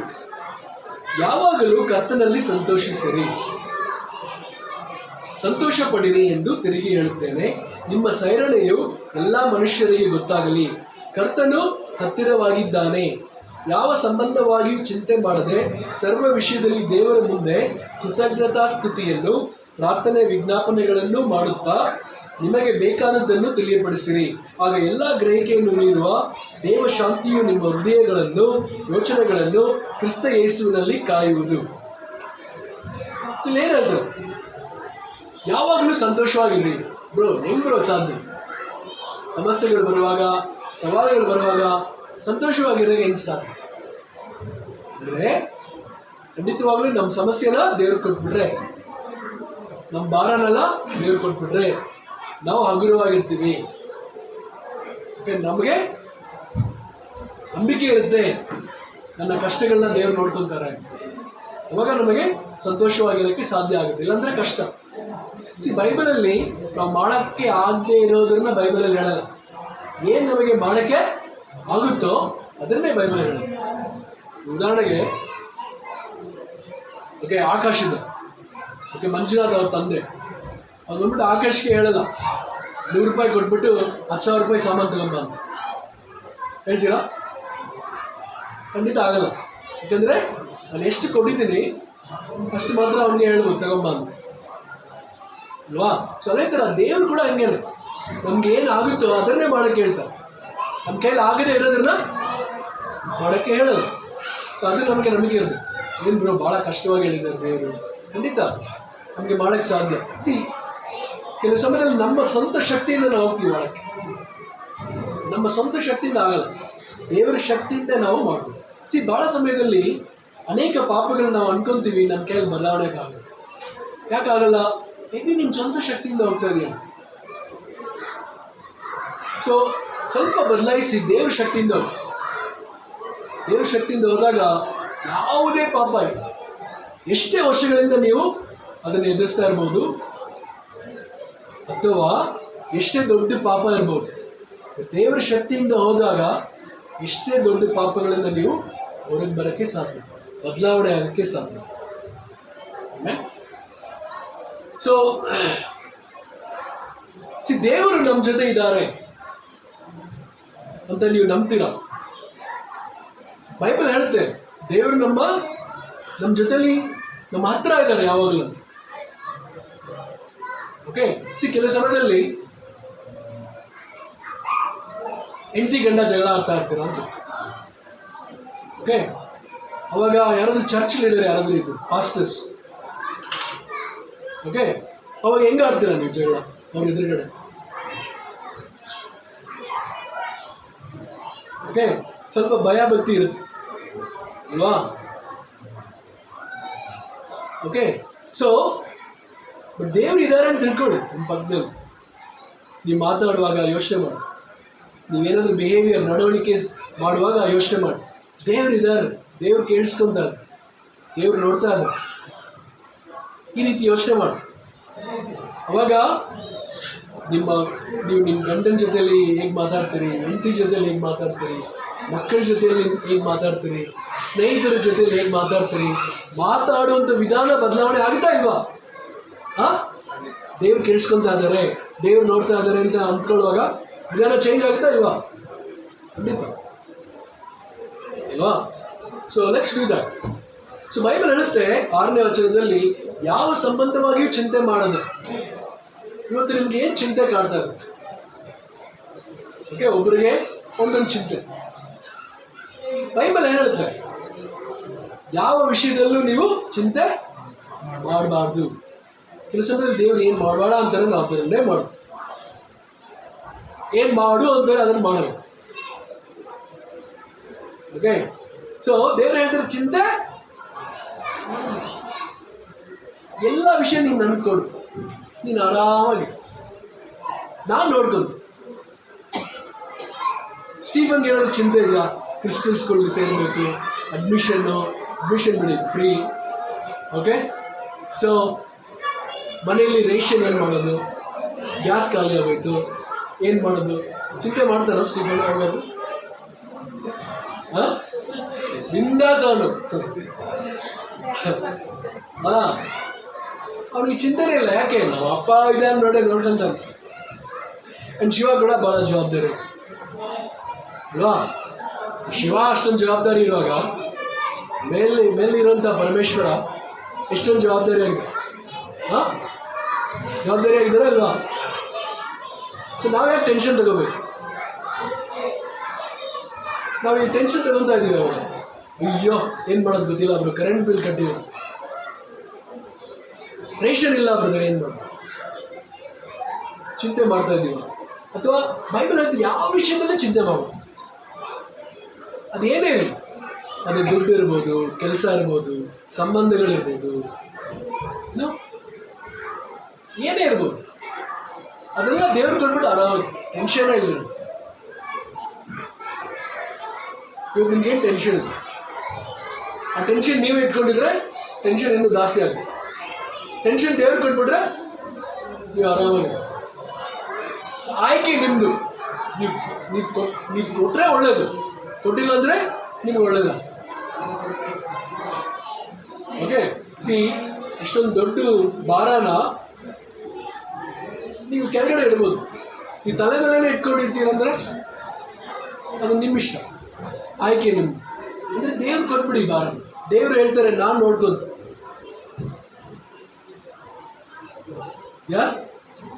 ಸೊ ಇವಾಗಿರುವಂಥ ಸಮಸ್ಯೆಗಳು ಕೆಲವು ದಿನಗಳು ಇರಲ್ಲ.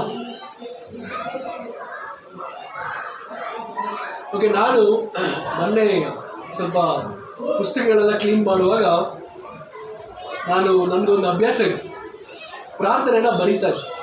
ಒಂದು ನೋಟ್ಬುಕ್ಕಲ್ಲಿ, ಒಂದು ಲಾಂಗ್ ನೋಟ್ಬುಕ್ ತಗೊಂಡು, ಕೆಲವು ಸಮಯದಲ್ಲಿ ಯಾವಾಗಲೂ ನಾನು ಹೊರಗಡೆ ಹೋಗಿ ಪ್ರಾರ್ಥನೆ ಮಾಡ್ತೀನಿ ಅವಾಗವಾಗ. ಕೆಲವು ಸಮಯದಲ್ಲಿ ಒಂದು ನೋಟ್ಬುಕ್ಕಲ್ಲಿ ನಾನು ಪ್ರಾರ್ಥನೆ ಮಾಡ್ತೀನಿ. ಹೋದ ವಾರ ನಾನು 20 ವರ್ಷದ ಹಿಂದೆ, 10 ವರ್ಷದ ಹಿಂದೆ ಇದೆಲ್ಲ ಪ್ರಾರ್ಥನೆ ಮಾಡಿ ಅದೆಲ್ಲ ನೋಡ್ತಾ ಇದ್ದೆ. ಭಾಳ ಆಶ್ಚರ್ಯ ಅನಿಸ್ತು ನನಗೆ. ಭಾಳ ವಿಷಯಗಳು, ಸಮಸ್ಯೆಗಳು ಅವಾಗ ಇರೋದು ಇವಾಗ ಇಲ್ಲ. ಅದೇ ಥರ ನೀವು ಯೋಚನೆ ಮಾಡಿ ನೋಡಿ, ಮನೆಗೆ ಹೋಗಿ 20 ವರ್ಷದಿಂದ ನೀವೇನು ಪ್ರಾರ್ಥನೆ ಮಾಡ್ತಾ ಇದ್ರಿ, ಏನು ಸಮಸ್ಯೆ ಇತ್ತು, ಆ ಸಮಸ್ಯೆಗಳು ಇವಾಗ ಇದೆಯಾ? ಯೋಚನೆ ಮಾಡಿ. ಅದೆಲ್ಲ ದೇವ್ರು ತೆಗೆದಾಕಿಲ್ವಾ? ಆಗಿಲ್ಲ. God is good. So Bible ಹೇಳುತ್ತೆ, ನೀನು ದೇವ್ರಿಗೆ ಒಪ್ಪಿಸಿದ್ರೆ, ನಿನ್ನ ಎಲ್ಲ ವಿಜ್ಞಾಪನೆಗಳನ್ನು ದೇವ್ರಿಗೆ ಕೊಟ್ಟರೆ, ದೇವರ ಶಾಂತಿ ನಮಗೆ ಬಂದು ನೆಲೆಸುತ್ತೆ. ಆಗ ಎಲ್ಲ ಗ್ರಹಿಕೆಯನ್ನು ಮೀರುವ ದೇವ ಶಾಂತಿಯು ನಿಮ್ಮ ಹೃದಯಗಳನ್ನು, ಯೋಚನೆಗಳನ್ನು ಕ್ರಿಸ್ತ ಯೇಸುವಿನಲ್ಲಿ ಕಾಯುವುದು. ನಿಮಗೆ ಶಾಂತಿ ಮತ್ತು ಜ್ಞಾನ ದೇವ್ರು ಕೊಡ್ತಾರೆ. ಏನು ಮಾಡಬೇಕು, ಏನು ಮಾಡಕೂಡ್ದು ಅನ್ನೋ ಒಂದು ಶಾಂತಿ, ಜ್ಞಾನ ದೇವ್ರು ಕೊಡ್ತಾರೆ. ಸೊ ಇನ್ನೊಂದು, ನಿಮ್ಮ ದೀನತೆಯು ಎಲ್ಲ ಮನುಷ್ಯರಿಗೆ ತಿಳಿದಿದೆ. ಓಕೆ, ಅವಾಗಲೇ ನಾನು ಹೇಳಿದೆ ಅಲ್ವಾ, ದೇವರು ನಮ್ಮ ಪಕ್ಕದಲ್ಲಿ ಇದ್ದಾರೆ. ಸೊ ಮತ್ತಾಯ 7 ವಚನ 7ರಿಂದ 8 ನಾವು ಮತ್ತಾಯ 7ನೇ ಅಧ್ಯಾಯ 7ರಿಂದ 8. ಬೇಡಿಕೊಳ್ಳಿರಿ, ನಿಮಗೆ ದೊರೆಯುವುದು, ಹುಡುಕಿರಿ, ನಿಮಗೆ ಸಿಕ್ಕುವುದು, ತಟ್ಟಿರಿ, ನಿಮಗೆ ತೆರೆಯುವುದು. ಯಾಕೆಂದರೆ ಬೇಡಿಕೊಳ್ಳುವ ಪ್ರತಿಯೊಬ್ಬನು ಹೊಂದುವನು, ಹುಡುಕುವವನಿಗೆ ಸಿಕ್ಕುವುದು, ತಟ್ಟುವವನಿಗೆ ತೆರೆಯುವುದು. ಸೊ ಇಲ್ಲೇನಿರುತ್ತೆ, ಅದಕ್ಕೆ ಮಕ್ಕಳು ತಂದೆ ತಾಯಿಗಳನ್ನ ಅವಾಗ ಕೇಳ್ತಾನೆ ಇರ್ತಾರೆ. ಅವಾಗ ಅವ್ರು ಬಂದು ಅದು ಕೊಡು, ಇದು ಕೊಡು, ಅಲ್ಲಿಗೆ ಹೋಗೋಣ, ಇಲ್ಲಿಗೆ ಹೋಗೋಣ ಕೇಳ್ತಾನೆ ಇರ್ತಾರೆ ಅಲ್ವಾ? ಓಕೆ, ಸೊ ನಾವು ಕೇಳುವಾಗ ದೇವರು ಹೊಟ್ಟೆ ಕೊಡ್ತಾರೆ. ಕೆಲವು ಸಮಯದಲ್ಲಿ ನಾವೆಲ್ಲ ಕೇಳಿದ ತಕ್ಷಣ ಮಕ್ಕಳಿಗೆಲ್ಲ ಕೊಟ್ಬಿಡ್ತೀವಾ? ಇಲ್ಲ, ಕೆಲವು ಸಮಯದಲ್ಲಿ ಟೈಮ್ ತಗೋತು ಮಕ್ಕಳಿಗೆ ಕೊಡೋಕ್ಕೆ. ಸೊ ದೇವರು ಕೂಡ ಹಂಗೇನೆ, ಅಂದರೆ ನಾವು ಕೇಳಬೇಕು, ಕೇಳೋದ್ರನ್ನ ನಿಲ್ಲಿಸ್ಬೇಕು. ಓಕೆ, ಹುಡುಕಿರಿ, ದೇವರ ಚಿತ್ತವನ್ನು ನಾವು ಹುಡುಕ್ಬೇಕು. ಸೊ ನಾನು ದೇವರ ಚಿತ್ತ ಏನಿದೆ ಅಂತ ಹುಡುಕ್ಬೇಕು. ಸೊ ದೇವರ ಚಿತ್ತ ನಮಗೆ ಹೆಂಗೆ ಗೊತ್ತಾಗುತ್ತೆ ಇದು ದೇವರ ಚಿತ್ತನ ಇಲ್ವಾ ಅಂತ? ದೇವರ ವಾಕ್ಯನ ಓದಿದಾಗ ಪ್ರತಿದಿನ ನಾವು ದೇವರ ವಾಕ್ಯ ಓದಬೇಕು, ಜ್ಞಾಪಕದಲ್ಲಿ ಇಟ್ಕೋಬೇಕು. ಸೊ ಅವಾಗ ನಮ್ಗೆ ಗೊತ್ತಾಗುತ್ತೆ ದೇವರ ಚಿತ್ತ ಏನಿದೆ ಅಂತ. ತಟ್ಟಿನಿ, ತಟ್ಟಿದಾಗ ಗೊತ್ತಾಗುತ್ತೆ. ಓಕೆ, ಬಾಗಿಲೇ ತಟ್ಟಲಿಲ್ಲ ಅಂದರೆ ಬಾಗಿಲು ಹೆಂಗೆ ತೆರೀತಾ ಅಲ್ವಾ? ಬಾಗಿಲು ತಟ್ಟಬೇಕು, ಇಂಪಾರ್ಟೆಂಟ್. ಓಕೆ, ಸೊ ನಾವು ತಟ್ಟತಾನೆ ಇರಬೇಕು. ಸ್ವಲ್ಪ ಟೈಮ್ ತಗೊಳುತ್ತೆ, ಬಟ್ ಖಂಡಿತವಾಗ್ಲೂ ದೇವರು ನಮಗೆ ಆನ್ಸರ್ ಮಾಡೇಬೇಕು. ಸೊ ಭಾಳ ವಿಷಯಗಳನ್ನ ನಾವು ಇವತ್ತು ಪ್ರಾರ್ಥನೆ ಬಗ್ಗೆ ನಾವು ಕಲಿತೀವಿ. ನಾವು ನಮ್ಮ ಬಗ್ಗೆ ಮಾತ್ರ ಪ್ರಾರ್ಥನೆ ಮಾಡಿದೆ, ಹೊರಗಡೆ ಇರೋರಿಗೆ ಅನೇಕ ಅವಶ್ಯಕತೆಗಳಿಗೆ ನಾವು ಪ್ರಾರ್ಥನೆ ಮಾಡ್ತೀವಿ. ಸೊ ದೇವರು ಸದಾ ನಮ್ಮ ಪಕ್ಕದಲ್ಲೇ ಇದ್ದಾರೆ ಅಂತ ಅವಾಗ ನಾವು ಅರ್ಥ ಮಾಡ್ಕೋಬೇಕು. ಇದು ಸತ್ಯ, ದೇವರು ನಮ್ಮ ಪಕ್ಕದಲ್ಲೇ ಇದ್ದಾರೆ. ದೇವರು ನಮ್ಮ ಪಕ್ಕದಲ್ಲಿರುವಾಗ ನಾವು ಮಾತಾಡುವಂಥ ಮಾತುಗಳು, ನಮ್ಮ ನಡವಳಿಕೆಗಳು ಹೇಗಿರುತ್ತೆ ಅಂತ ನಾವು ಯೋಚನೆ ಮಾಡ್ತೀವಿ. ದೇವರು ಭಾಳ ವಿಶ್ವಾಸವುಳ್ಳವರಾಗಿ ನಾವು ಮಾಡುವಂಥ ಪ್ರಾರ್ಥನೆ ದೇವರು ಮರೆಯಲ್ಲ. ದೇವರು ಯಾವತ್ತೂ ಲೇಟ್ ಆಗೂ ಆಗಲ್ಲ, ಭಾಳ ಬೇಗನೂ ಆಗಲ್ಲ. ದೇವರು ಯಾವಾಗಲೂ ರೈಟ್ ಟೈಮ್. ನಾವು ಬೇಗ ಬೇಗ ಮಾಡಬೇಕು ಅಂತ ಕೇಳ್ತೀವಿ, ಆದರೆ ದೇವರ ಟೈಮು ಯಾವಾಗಲೂ ರೈಟ್ ಟೈಮ್. ಆಮೇಲೆ ಧನ್ಯವಾದ. ಯೇಸು ಯಾಕೆ ಬಂದ್ರೆ ಗೊತ್ತಾ? ನಮ್ಮ ಪಾಪಗಳಿಗಾಗಿ, ನಾವು ಮಾಡುವಂಥ ಪಾಪವೆಂಬ ರೋಗಕ್ಕೆ ನಿವಾರಣೆಯಾಗಿ ಬಂದು. ಭಾಳ ಸಲ ಹೇಳ್ತಾರೆ, ನಿಮಗೆ ಬಿ ಪಿ ಇದೆಯಾ? ಭಾಳ ಸಲ ನಿಮ್ಗೆ ಬಿ ಪಿ ಇದೆಯಾ, ಶುಗರ್ ಇದೆಯಾ, ಥೈರಾಯ್ಡ್ ಇದೆಯಾ, ಮತ್ತೇನೇನೋ ರೋಗ ಇದೆ. ಭಾಳ ಮಂದಿ ಹೇಳ್ತಾರೆ. ಸ್ವಲ್ಪ ಮಂದಿ ಹೇಳ್ತಾರೆ ಏನಿಲ್ಲಾರ್ದವರು, ನನಗಂತೂ ಏನಿಲ್ಲ, ಆರಾಮಾಗಿದ್ದೀನಿ. ಯಾವ ಬಿ ಪಿ ಇಲ್ಲ, ಯಾವ ಶುಗರ್ ಇಲ್ಲ, ಯಾವ ಥೈರಾಯ್ಡ್ ಇಲ್ಲ, ಯಾವ ಟಿ ಬಿ ಇಲ್ಲ. ಆದರೆ ಒಂದು ಮಾತ್ರ, ಪಾಪವೆಂಬ ರೋಗ ಮಾತ್ರ ಪ್ರತಿ ಮನುಷ್ಯನಲ್ಲಿ ಇದೆ. ಆ ರೋಗ ಮಾತ್ರ, ನಾವು ಮಾಡೋ ಪಾಪಗಳು ಎಂಥವಂದ್ರೆ, ನಾವು ಮಾಡೋ ಕೋಪನ ಎಷ್ಟು ಜಡ್ಜ್ ಸಾಯಿ ಹೊಡೆದ್ರು ಕೂಡ, ಎಷ್ಟು ಪಾಪಗಳನ್ನು ಸಾಯಿ ಹೊಡಿತೀರಿ ಹೇಳ್ರಿ, ಯೋಚನೆ ಮಾಡಿ. ಎಷ್ಟು ಪಾಪಗಳನ್ನು ಸಾಯಿ ಹೊಡಿಲಿಕ್ಕೆ, ಎಲ್ಲ ಮನುಷ್ಯರೇ ಸತ್ತು ಹೋಗ್ಬೇಕಾಗತ್ತ ಒಂದು ದಿವಸ. ಪಾಪಗಳನ್ನು ಸಾಯಿ ಹೊಡೆದ್ರಿಂದ ಪಾಪ ನಮ್ಮನ್ನು ಸಾಯಿ ಹೊಡಿತಾ ಇತ್ತು. ಆ ರೋಗ ನಮ್ಮ ಮೇಲೆ ಅಟ್ಯಾಕ್ ಮಾಡಿತ್ತು. ಆ ರೋಗ ಯಾವ ಡಾಕ್ಟರ್ ಕೂಡ ನಿವಾರಣೆ ಮಾಡಕ್ ಸಾಧ್ಯ ಇದೆಯಲ್ಲ ಸಹೋದರ ಸಹೋದರಿ. ಆದ್ರೆ ಯೇಸು ಕ್ರಿಸ್ತನೆಂಬ ಒಬ್ಬೇ ಒಬ್ಬ ರಕ್ಷಕನಿಂದ ಪಾಪವೆಂಬ ರೋಗ ನಿವಾರಣೆ ಮಾಡುವ ಯಜ್ಞವಾಗಿದ್ದಾರೆ ಅಂತ ಬೈಬಲ್ ಹೇಳ್ತಾ ಇದೆ. ನೋಡೋಣ ಈ ಸಮಯದಲ್ಲಿ ಯೋಹಾನ ಬರೆದ ಮೊದಲನೆಯ ಪತ್ರಿಕೆ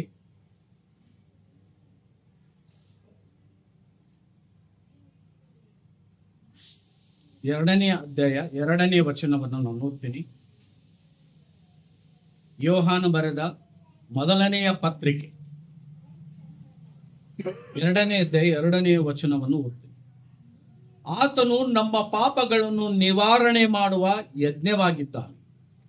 ನಮ್ಮ ಪಾಪಗಳನ್ನು ಮಾತ್ರವಲ್ಲದೆ ಸಮಸ್ತ ಲೋಕದ ಪಾಪಗಳನ್ನು ನಿವಾರಣೆ ಮಾಡುತ್ತಾನೆ.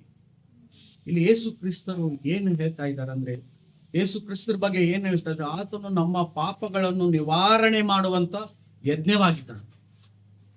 ಬೇರೆ ಯಾರಿಂದ ನಿವಾರಣೆ ಮಾಡಲಾರದಂತ ಅದನ್ನ ಯೇಸು ಕ್ರಿಸ್ತರು ನಿವಾರಣೆ ಮಾಡ್ತಾ ಇದ್ದಾರೆ ಸಹೋದರ ಸಹೋದರಿ. ಯಾಕೆ? ಯಾರು ಕೂಡ ಈ ಪಾಪವೆಂಬ ರೋಗಕ್ಕೆ ಯಾರು ಕೂಡ ಅದನ್ನ ಪಾಪವನ್ನು ಹೋಗಲಾಡಿಸೋರು ಯಾರಿಲ್ಲ, ಕೇವಲ ಯೇಸು ಕ್ರಿಸ್ತರು ಮಾತ್ರ.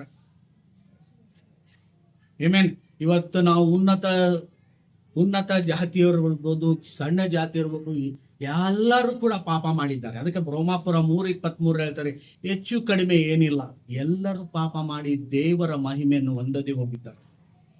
ಆಮೆನ್. ನೋಡೋಣ, ಈ ಒಂದು ಪಾಪಗಳಿಗೆ ಯೇಸು ಕ್ರಿಸ್ತರು ಎಷ್ಟೊಂದು ದಂಡನೆ ತಗೊಂಡ್ರಂತೆ. ಯೆಶಾಯ 53:5.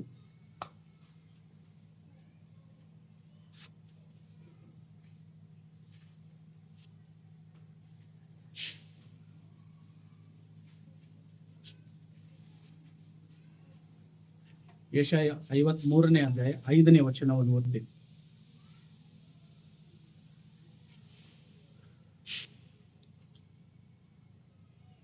ಯೆಶಾಯ 53ನೇ ಅಧ್ಯಾಯ 5ನೇ ವಚನವನ್ನು ಓದೋಣ. ನಮ್ಮ ದ್ರೋಹಗಳ ದೆಸೆಯಿಂದ, ಇಲ್ಲಿ ಹೇಳ್ತಾ ಇದೆ, ನಮ್ಮ ದ್ರೋಹಗಳ ದೆಸೆಯಿಂದ, ನನ್ನ ದ್ರೋಹಗಳ ದೆಸೆಯಿಂದ ನನ್ನಿಂದ ಏನಾಗಿದೆ, ಅವನಿಗೆ ಗಾಯವಾಯಿತು. ಯಾರಿಗೆ ಗಾಯವಾಯಿತು? ಯೇಸುಗೆ ಗಾಯವಾಯಿತು. ಯೇಸು ಕ್ರಿಸ್ತರು ಮಳೆ ಹೊಡೆಸ್ಕೊಂಡ್ರಲ್ಲ, ಅವರೆಲ್ಲ ಬೆನ್ನೆಲ್ಲ ಗಾಯ ಆದ್ವಲ್ಲ, ತಲೆಯೆಲ್ಲ ಮುಳ್ಳಿನ ಕಿರೀಟವತ್ತಲ್ಲ, ಯಾರಿಂದ ಆಯ್ತು? ಅದು ನಮ್ಮ ದ್ರೋಹಗಳ ದೆಸೆಯಿಂದ ಅವನಿಗೆ ಗಾಯವಾಯಿತು. ಅವನಿಗೆ ಗಾಯವಾಯಿತು. ನಮ್ಮ ಅಪರಾಧಗಳ ನಿಮಿತ್ತ ಅವನು ಜಜ್ಜಲ್ಪಟ್ಟನು. ನಮಗೆ ಸುಖಕ್ಷೇಮವನ್ನು ಉಂಟು ಮಾಡುವ ದಂಡನೆಯನ್ನು ಅವನು ಅನುಭವಿಸಿದನು. ಅವನ ಬಾಸುಂಡೆಗಳಿಂದ ನಮಗೆ ಗುಣವಾಯಿತು. ಗುಣ ಆಗಿದ್ದು ಯಾರಿಂದ? ಯೇಸು ಕ್ರಿಸ್ತರಿಂದ. ನಾವು ಆತನು ಜಡಿಯಲ್ಪಟ್ರು. ಯೋಚಿಸ್ಕೊಳ್ಳಿ ಸಹೋದರ ಸಹೋದರಿಯರೇ, ಇವತ್ತು ನಾವು ಆರಾಮಾಗಿ ಕುಂತಿದ್ದೀವಿ, ಆರಾಮಾಗಿ ಇವತ್ತು ಸುರಕ್ಷಿತವಾಗಿದ್ದೀವಿ ಅಂದ್ರೆ ಯೇಸು ಕ್ರಿಸ್ತನು ಮಾಡಿದ ಬಲಿದಾನ, ತ್ಯಾಗ. ಆತನು ಜಡ್ಜಿಸ್ಕೊಂಡ ನಮಗೋಸ್ಕರ. ಯಾರಾದರೂ ಜಡ್ಜಿಸ್ಕೊಂತಾರ?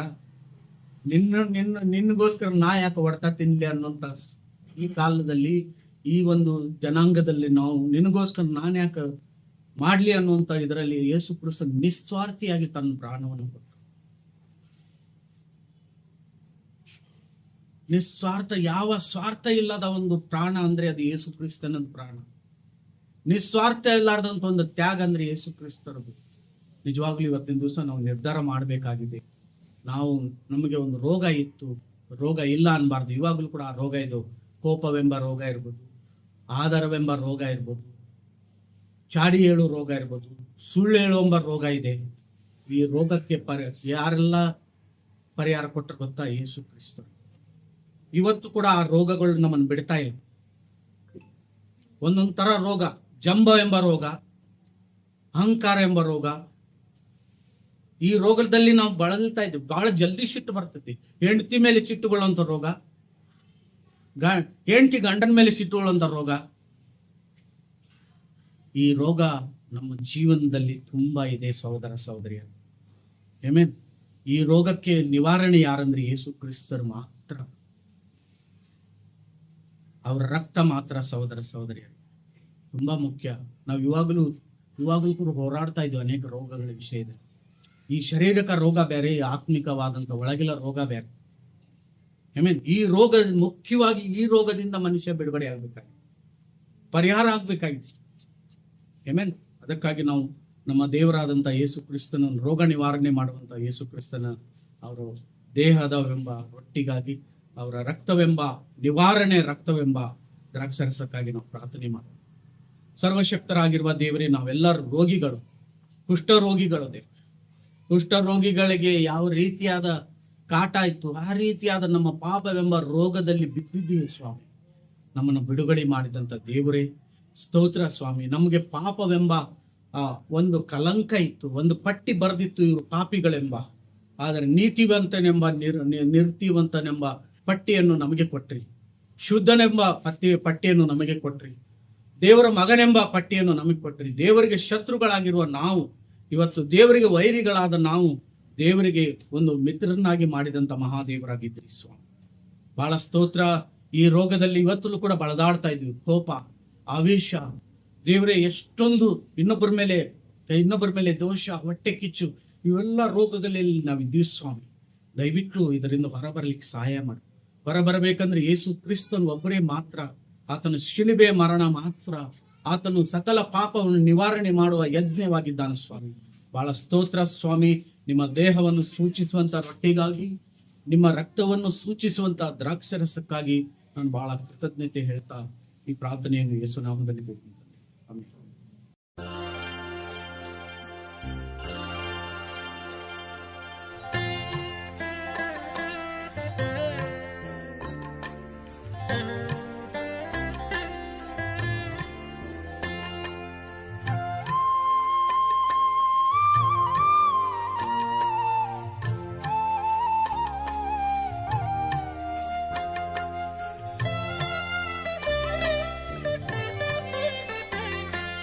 ಕುಂಬಾರನೇ ಕುಂಬಾರನೇ ಸೃಷ್ಟಿಗೆ ಕಾರಣನೇ,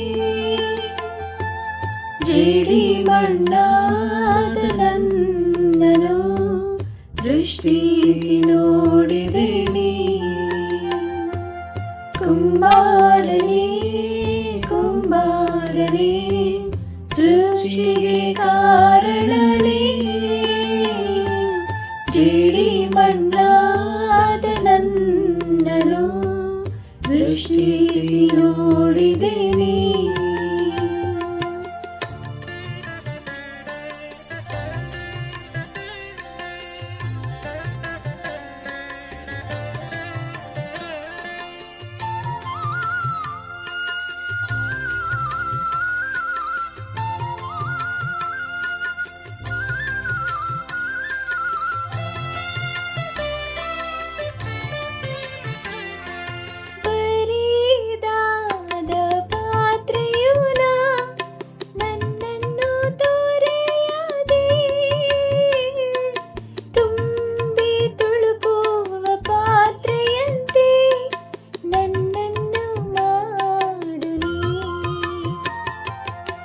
ಬರಿದಾದ ಪಾತ್ರೆಯುನ ನನ್ನನ್ನು ತೊರೆಯದೆ, ತುಂಬಿ ತುಳುಕುವ ಪಾತ್ರೆಯಂತೆ ನನ್ನನ್ನು ಮಾಡು ನೀ. ವೇದದಿ ಕಾಣುವ ಪಾತ್ರೆಯಂತೆ ಯೇಸುವ ಹೊಗಳುವೆ, ನನ್ನನ್ನು ಅಂತಹ ಪಾತ್ರೆಯಂತೆ ಬಳಸಿಕೊಳ್ಳು ನೀ.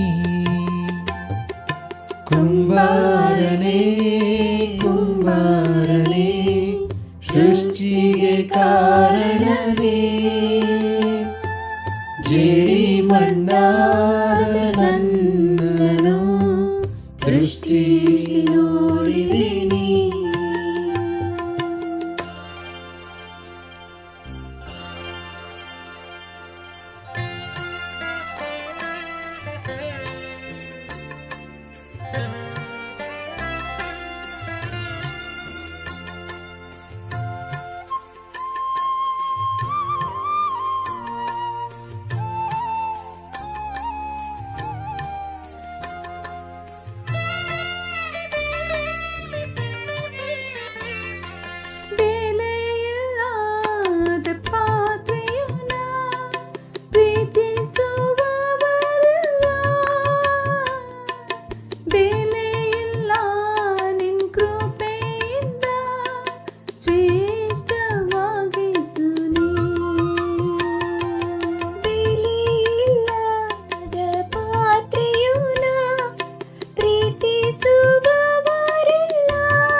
ತಡೆಯೆಲ್ಲವಾಗಲಿಸಿ ನಿನ್ನಂತೆ ಮಾರ್ಪಡಿಸು, ಜಜ್ಜಿಸಿ ನನ್ನನು ನಿನಗಾಗಿಯೇ ಸ್ವಾಸ್ಥ್ಯಗೊಳಿಸು ನೀ. ಕುಂಬಾರನೇ ಕುಂಬಾರನೇ ಸೃಷ್ಟಿಗೆ ಕಾರಣನೇ, ಜೇಡಿ ಮಣ್ಣಾದ ನನ್ನನು ದೃಷ್ಟಿ